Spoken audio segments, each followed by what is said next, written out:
तो बात है दिल्ली की, जहां 14 साल की मतलब एक बहुत लंबी खामोशी के बाद एक बड़ा धमाका हुआ। और इस एक धमाके ने ना शांति के उस पूरे दौर को एकदम से तोड़ दिया। तो चलिए समझते हैं कि आखिर ये हुआ क्या था। इस पूरी रहस्यमयी घटना की एक एक परत को खोलकर देखते हैं। धमाके के ठीक बाद सबसे पहला और सबसे बड़ा सवाल यही था, क्या ये बस एक हादसा था, एक सीएनजी सिलेंडर का फटना, जैसा कि शुरू के कुछ घंटों तक लग रहा था, या फिर इसके पीछे कोई बहुत ही भयावह साजिश थी। शुरुआती जो भी रिपोर्ट्स आ रही थी वो सब एक सफ़ेद रंग की i20 कार के आसपास घूम रही थी। यही कार धमाके का सेंटर पॉइंट थी। पता चला कि ये कार सुनहरे मस्जिद के पास पार्क की गई थी और वहां से निकलने के बस थोड़ी ही देर बाद इसमें जोरदार ब्लास्ट हो गया। जब सीसीटीवी फुटेज को खंगाला गया तो इस कार के पूरे सफ़र की कहानी सामने आ गई। सुबह करीब 8 बजे ये कार फरीदाबाद से दिल्ली में दाखिल होती है। इसके बाद ये दिन भर दरियागंज, सेंट्रल दिल्ली, इन सब इलाकों में घूमती रहती है। तो सवाल ये था कि इसका मकसद क्या था? क्या ये किसी सही मौके का इंतजार कर रही थी? यही सब सवाल थे जो जांच एजेंसियों को परेशान कर रहे थे। अब आते हैं इन्वेस्टिगेशन के उस हिस्से पर जिसने सही में सबको चौंका कर रख दिया।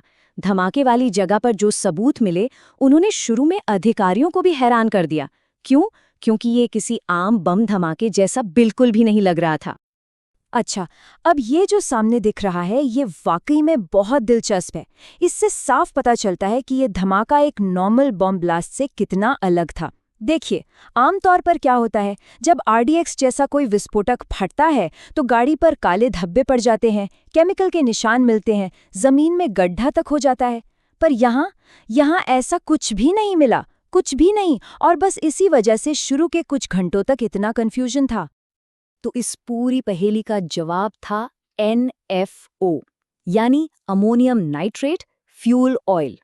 अभी अमोनियम नाइट्रेट वही चीज़ है जो खेतों में खाद की तरह इस्तेमाल होती है। ये अपने आप में कोई विस्फोटक नहीं है, लेकिन जब इसे फ्यूल ऑयल के साथ मिला दिया जाता है तो ये एक बहुत ही ताकतवर विस्फोटक बन जाता है।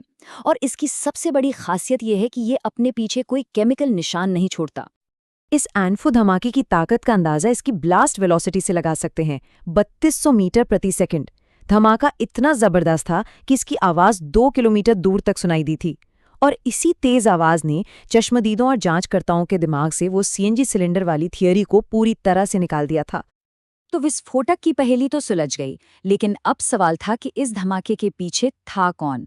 और जैसे जैसे जांच आगे बढ़ी, एक बेहद चौंकाने वाला और परेशान करने वाला सच सबके सामने आया। जांच में पता चला कि इस साजिश में डॉक्टर शामिल थे। इसे नाम दिया गया व्हाइट कॉलर टेरर। और सच कहूं तो ये इस पूरी साजिश का सबसे खतरनाक पहलू है कि पढ़े लिखे पेशेवर जिनका काम लोगों की जान बचाना होता है, वो ही जाने लेने की ऐसी भयानक साजिशों का हिस्सा बन रहे थे। तो सवाल ये है कि पुलिस इस मॉड्यूल तक पहुंची कैसे? इसकी शुरुआत हुई श्रीनगर में मिले जैश ए मोहम्मद के कुछ पोस्टरों से। वहां से जांच की कड़ियां जुड़ती गईं और सीसीटीवी की मदद से पुलिस पहुंची फरीदाबाद में काम करने वाले डॉक्टर मुजम्मिल गनी तक। फिर उसकी निशानदेही पर सहारनपुर से डॉक्टर अदील मजीद को 350 किलो विस्फोटक के साथ गिरफ्तार किया गया। और इन्हीं गिरफ्तारियों से घबराकर डॉक्टर उमर नबी, जो उद्यापक कार चला रहा था, उस i20 को फरीदाबाद से लेकर दिल्ली आ गया। ये पूरी घटना अपने पीछे कई गंभीर सवाल और भविष्य के लिए बड़ी बड़ी चेतावनियां छोड़ गई है, जिन पर हमें सोचना ही होगा। लेकिन कहानी यहाँ खत्म नहीं होती। असल में कई बड़े सवाल अब भी बाकी हैं जिनके जवाब किसी के पास नहीं है। जैसे कि अब तक किसी भी ग्रुप ने इस हमले की जिम्मेदारी क्यों नहीं ली, ये एक बहुत बड़ा सवाल है। फिर ये कि क्या ये धमाका प्लान के मुताबिक हुआ या फिर हड़बड़ी में, घबराहट में कर दिया गया। और शायद सबसे बड़ा और सबसे डराने वाला सवाल कि सैकड़ों किलो विस्फोटक देश के अंदर आया कैसे, किसी को पता तक नहीं चला। और ये बात यहाँ बहुत अच्छे से समझाई गई है।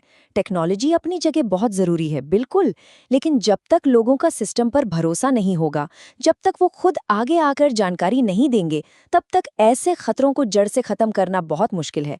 ह्यूमन इंटेलिजेंस यानी कि इंसानी सूझबूझ और जानकारी हमेशा सबसे ऊपर रहेगी। हम सबको ये याद रखना होगा कि ऐसे हमलों का मकसद सिर्फ जान और माल का नुकसान करना नहीं होता। उनका असली निशाना होता है समाज में फूट डालना, नफरत फैलाना और हमारी राष्ट्रीय एकता को, हमारी यूनिटी को कमज़ोर करना। और आखिर में ये एक सवाल है जो हम सबको खुद से पूछना चाहिए। जब भी ऐसी कोई घटना होती है तो सबसे बड़ी चुनौती होती है एक साथ मिलकर खड़े रहने की, क्योंकि असली ताकत उस बम में नहीं है, असली ताकत तो हमारे एक साथ खड़े रहने में है।